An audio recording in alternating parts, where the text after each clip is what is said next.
York Governor Kathy Hochul on Wednesday called on social media companies and popular websites, including Google and Yelp, to stop running listings for unlicensed cannabis retailers.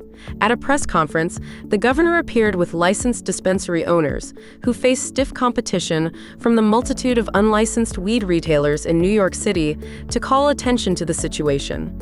If you type in cannabis dispensaries in Google Maps or Yelp, you'll get a long list of unlicensed illegal vendors, Hochul said at the press conference on Wednesday. The number of unlicensed retailers in New York, particularly the Big Apple, has exploded. Estimates by city officials place the number of unlicensed pot shops in New York City at least 1,300, perhaps as many as 2,000. There are more than 400 such retailers in Manhattan alone, according to a report from the New York Times. At the press conference on Wednesday, Hochul said that unlicensed shops are a public health risk and a threat to the state's efforts to create opportunities in the regulated cannabis industry for those harmed by decades of marijuana prohibition. The governor also acknowledged that efforts to close down the unlicensed shops with raids and fines have been too limited and so far have been unsuccessful. More and more cash keeps going in their doors and not the doors of our legitimate operators, and that's what needs to change, Hochul said. Due to a shortage in stimulant-based drugs for ADHD, the UK's limited medical cannabis industry is seeing a spike in patients using cannabis for relief as an alternative.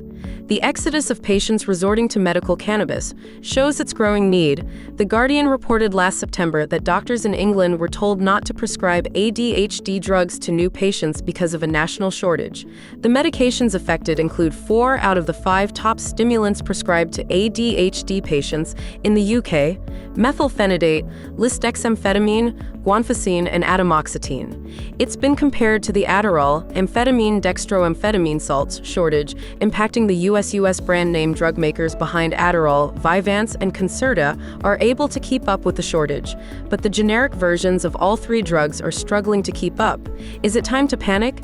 Even with these shortages in medication, doctors still say ADHD is underdiagnosed and patients are underprescribed.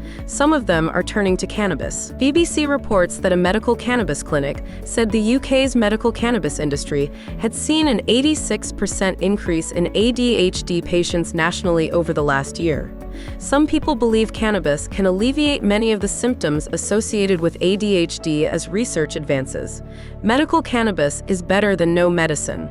Energizing strains like sour diesel, Jack Herer, green crack have been reported to actually have calming effects on people living with ADHD, even if they make others jittery. Thailand will ban the recreational use of cannabis by the end of 2024, the country's health minister told Reuters last week.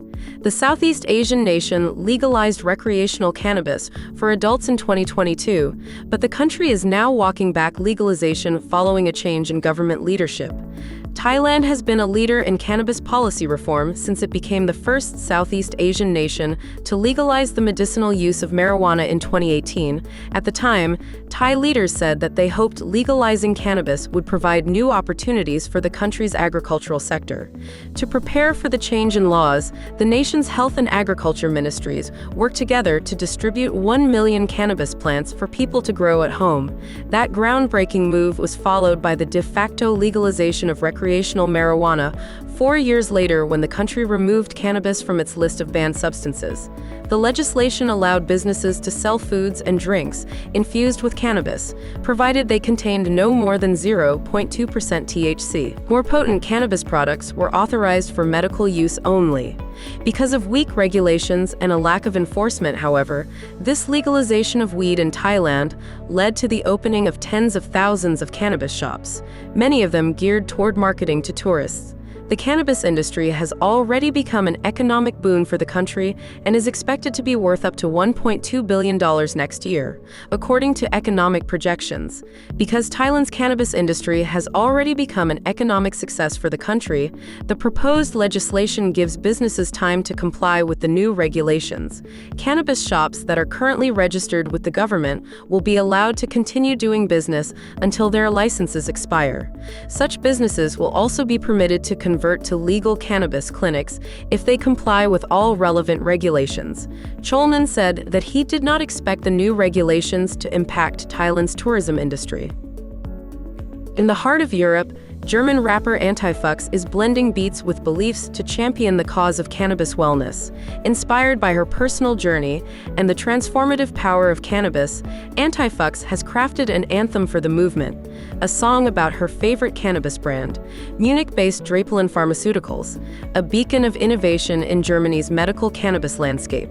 Together, they recently visited Lagom Pharmatech SRO in the Czech Republic, a supplier to Drapalin Pharmaceuticals, to film a music video to go with the rapper's newest hit, Drapalin.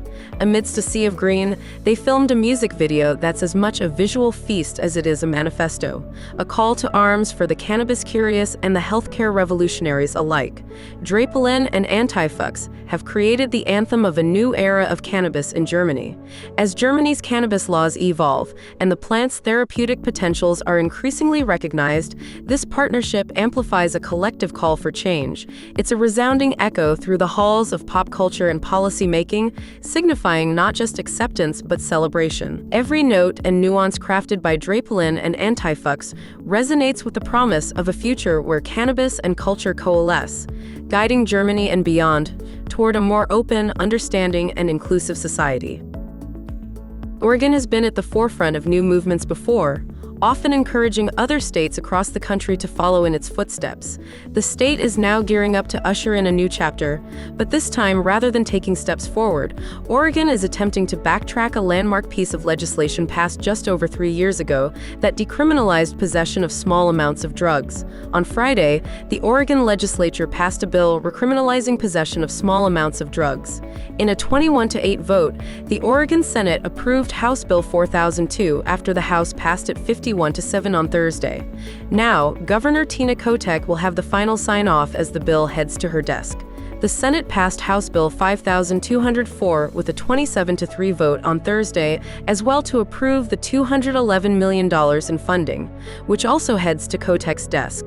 With this bill, we are doubling down on our commitment to make sure Oregonians have access to the treatment and care that they need, said Democratic Senate Majority Leader Kate Lieber of Portland. Lieber, who also co-authored the bill, said that passing the legislation will be the start of real and transformative change for our justice system. While Measure 110's final fate is uncertain, Kotek said in January that she would be open to signing a bill reversing the state's previous decriminalization measure. 4 states, Ohio, Illinois, New Mexico, and Connecticut, are now looking into adding female orgasmic disorder to the list of qualifying conditions for medical cannabis. There's mounting research that suggests that cannabis can help women have more orgasms. For those with FOD, defined by the Merck manual as a lack of or delay in sexual climax or orgasm that is infrequent or much less intense, even though sexual stimulation is sufficient and the woman is sexually aroused mentally and emotionally, medical marijuana could not only make having an orgasm easier, but more satisfying. Research published last year in the Journal of Cannabis Research revealed that over 70% of adults surveyed reported an increase in sexual desire and enhanced orgasms when using cannabis before intercourse, and 62.5% noted improved pleasure during masturbation with cannabis use. Given previous data showing that women who have sex with men often experience orgasms less frequently than their male counterparts, the researchers suggested that cannabis might help bridge this orgasm equality gap. For some people, having an orgasm is a challenge in a way that counts as a disorder that deserves treatment, and access to medical marijuana is paramount. For others, this new legal push is just a reminder that weed can make sex better, and a reminder that you don't need a diagnosis to have hot stone sex. It's open season for flagrant ads to sell illegal drugs like psilocybin, LSD, and other drugs, as Meta works to improve its algorithms to filter illegal content. Because content is being filtered by algorithms, not human beings, sometimes the wrong content, i.e. educational cannabis material, gets taken down, while brazen ads to sell drugs remain up. Some journalists are fed up with the double standard. A Canadian reporter said he was able to get an ad for LSD approved on Facebook, leading a Meta employee to finally remove the ad after the reporter reached out for comment. The National Post reports that Facebook's automated moderation system approved an ad selling LSD, saying the ad doesn't violate Meta's advertising standards. The ad was eventually removed after the reporter contacted Facebook for comment. A study conducted in Canada and recently published in the journal Drug and Alcohol Dependence shows that beer sales have declined since legalization began in 2018.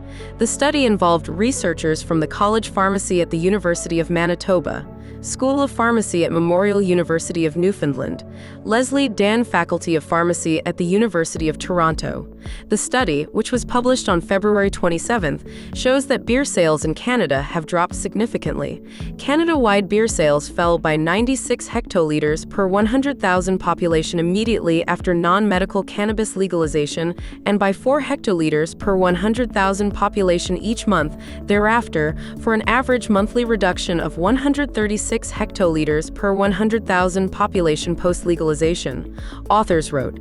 However, researchers also explained that cannabis legalization did not cause any reduction in spirit sales, which covers whiskey, rum, gin, tequila, liqueurs, and vodka. Additionally, researchers believe that cannabis use could potentially lead to higher alcohol use in some people, specifically those with greater sensation-seeking behaviors. However, they also wrote that some consumers are substituting cannabis in the place of alcohol. The Office of New Mexico Governor Michelle Lujan Grisham said Tuesday that cannabis consumers have purchased more than $678.4 million worth of adult-use cannabis products and $331.6 million in medical products since April 1, 2022. And that, to date, the state has recorded more than 21 million transactions with $75 million in cannabis excise taxes going to the state general fund and local communities. This is a huge milestone for New Mexico's cannabis industry, Lujan Grisham, a Democrat, said in a statement. Nearly 2 years after beginning sales, New Mexico is on the map as a premier hub for legal and safe cannabis and the thriving business community that comes with it. The $1 billion threshold represents a significant milestone for New Mexico's legal weed industry, which opened for business in April of 2022. Hawaiian lawmakers are pushing forward with their latest cannabis reform effort as the state Senate passed legislation that would legalize and regulate recreational cannabis on Tuesday. In a 19-6 vote, the Hawaiian Senate approved Senate Bill 3335, which would allow adults over the age of 21 to possess up to an ounce of cannabis and up to 5 grams of cannabis concentrates, along with establishing a recreational cannabis sales framework. The proposal would also enforce a 14% excise tax on recreational cannabis products and a 4% tax rate on the medical cannabis market. Residents would be allowed to grow a maximum of 6 plants and possess up to 10 ounces of homegrown flower. Additionally, the bill would create a social equity program and establish the Hawaii Hemp and Cannabis Authority, overseen by the Hemp Cannabis Control Board, to regulate cannabis and hemp businesses.